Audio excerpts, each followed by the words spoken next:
होइन यसले चाहिँ भरिसके यहाँ राखेर पेलियो भने सेतो चामल पनि निकालेन बुझ्नुभयो नि यसले चाहिँ यहाँ अब यति फाली मिलाउँदा पनि बिहा आयो भने यसलाई यहाँ ल्याउने अनि फेरि यहाँ ल्याउने होइन यति 3 स्टेप भन्दा धेर उता धेर नलानु भरिसके फाली मिलाएरै पेलिदिने यसलाई अन्तिममा लास्टै गियरमा राख्ने हो अब यहाँ हामीले अब ठुलो धान पेल्नु पर्यो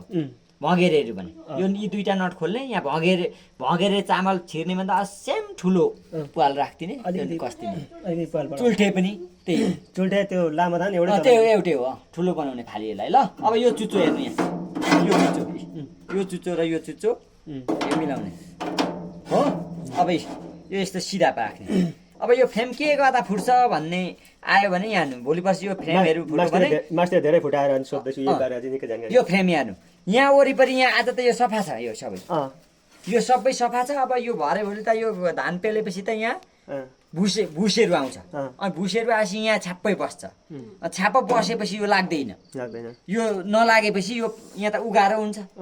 अनि यो फुट्ने यो फ्रेम फुट्नुको कारण त हो जहिले यस्तै सफा हुनु पर्यो यो वरिपरि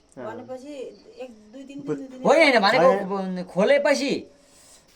चलाइरहनु परेन खोलेपछि चाहिँ लाउने बेलामा चाहिँ यसलाई सफा गरेर लाउनु सिनिक्कै यो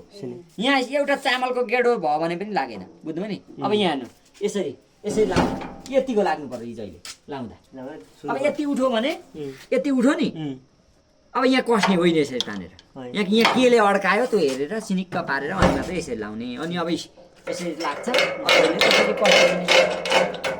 बुझ्नुभयो अब हाम्रो यहाँ हेर्नु यता यो उता धान मकै उता हान्नु त उता मकै उता हान्नु मकै उतामा ल्याउनु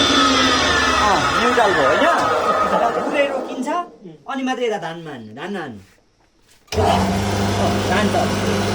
सुन्नु बिचमा धान एउटा जब चलाइन्छ रोकिन्छ अनि मात्रै अर्कोतिर चलाउनु पर्यो बुझ्नुभयो नि लु अब धान मकै ल्याउनु लु के भाँडो यसो पूजा गर्नुहुन्छ के गर्ने नि गर्नु होइन